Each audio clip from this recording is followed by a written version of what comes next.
you've ever struggled to work out, this video is going to be for you. And I don't mean you don't want to do another set of exercises, or you're sweating a lot, or you want to go home. I mean you struggle with skipping your workout. This is something that so many people experience. But unfortunately, the tips out there are, quite frankly, unhelpful. Make it a habit is a great idea, but how do you actually do that if you're constantly skipping the workout and not reinforcing the habit? That is what we're going to cover in today's video. Hi, my name is Dr. Karin, and not only am I a behavior change PhD, I'm also a person who has historically been a workout skipper, done the work, applied the science, and become a person who regularly exercises, even now when I have a brand new newborn baby at home. Today, I'm going to teach you 3 tips to stop skipping your workout. Number 1 is I want you to fight your cognitive habits using something called the ITT technique. Let's first break down what exactly a cognitive habit is. You know what a behavioral habit is. A behavioral habit is when you get in the car and you automatically buckle your seatbelt. But you also have habitual thoughts. And these are sentences that run through your brain that direct your behavior in a way that you're not completely conscious of. So for example, when you look at your calendar and you see a workout, maybe your default cognitive habit is to say, I can do that tomorrow. Today is not the right day. Or, my brain's personal favorite,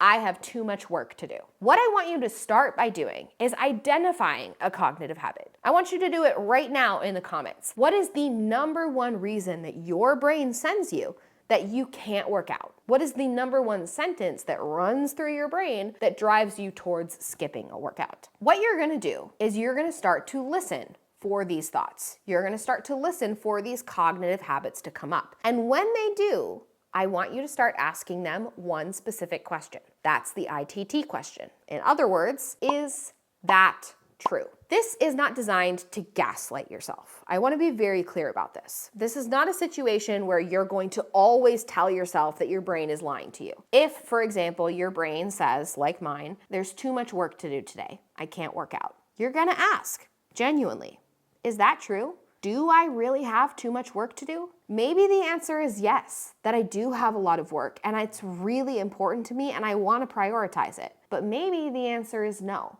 And it's just a habitual thought that has snuck into my brain and is now directing my behavior on a completely subconscious level. The purpose of the "is that true" question is just to give yourself time to explore that and to raise awareness that the answer might be yes or no. Try it out and let me know how it goes. Tip number 2 is I want you to focus on frequency over consistency. Now, I know this is gonna feel a little shocking because you're like, Karin, everybody and their brother has told me in order to become an exerciser, I have to be consistent. Focus on being consistent. Yeah, I want you to stop focusing on being consistent. And that's because you have so much mental drama. You have so much of your self-worth wrapped up in the idea of consistency that it's actually reinforcing and creating more drama. So when you think about skipping that workout, you suddenly activate the fear of being inconsistent. You want to escape that fear. And so the best way to escape that fear is actually to tell yourself, I'm not gonna do the workout today,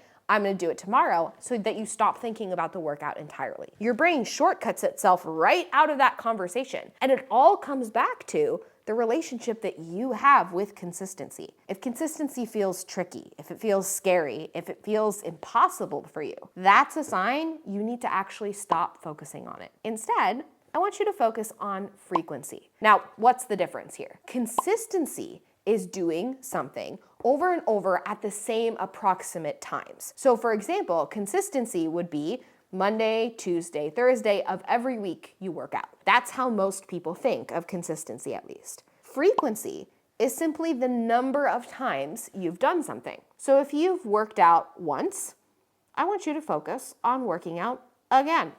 And then I want you to focus on working out again and again and again and again. You're stacking those workouts brick by brick, piece by piece, instead of looking at what your overall calendar looks like and whether or not you had 1 workout this week or 2 or 4 and how many was last week and how many will next week be. That's the drama. Distill it back, focus on frequency for a while, and I promise your workout adherence will get a lot better. And lastly, I want you to use a technique called double scheduling. This is especially relevant if you are trying to work out in the first half of the day. What I want you to do is when you're creating your calendar at the beginning of the week, and if you're not using time blocking, by the way, go check out this video because time blocking is absolutely another way you can work on becoming a frequent exerciser. At the beginning of the week, you're creating your schedule. You're putting your workout blocks in your schedule. That's also important. And I actually want you to double the amount of workout blocks that you're putting in. So if you tell yourself, I'm gonna work out Tuesday morning, I want you to also block an emergency backup time on Tuesday evening. What this does is it creates the illusion of choice. So when that resistance comes barging in on Tuesday morning, you can tell yourself, okay,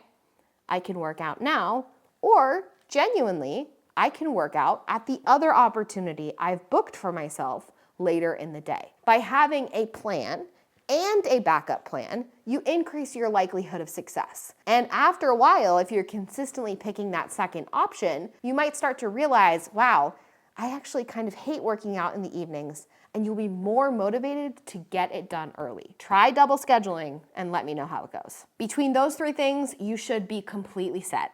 But if you really, really, really want to become a frequent exerciser, that is one of the main things that people work on inside our signature membership. All of the information is in the description, and in that membership, we help people follow through. Following through on lots of things, but especially something like exercise. Go check it out, join our community, and I'll see you in the next video.